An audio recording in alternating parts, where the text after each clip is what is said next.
In this video, you will learn how to make 4 question boxes that you can position around the screen for your monster to walk to. To make a question box, you will add an actor, you will draw your own, and you will use this screen to create either a box or a circle. I'm going to drag and drop. I'm going to paint can my box a color that I like. I'm going to come to the text tool, and the text tool will allow me to pick a color and to pick a size that I want my question mark to be. My question mark can then be highlighted a little bit if I want to by using the line tool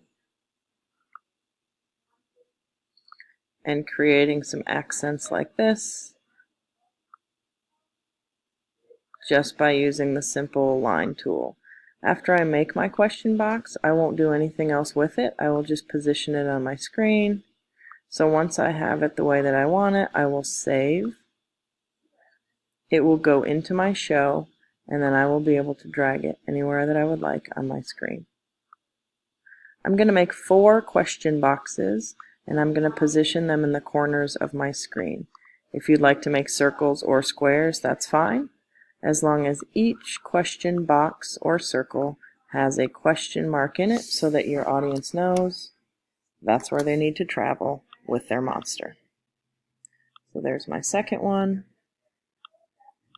I will continue to make 4 boxes for my questions.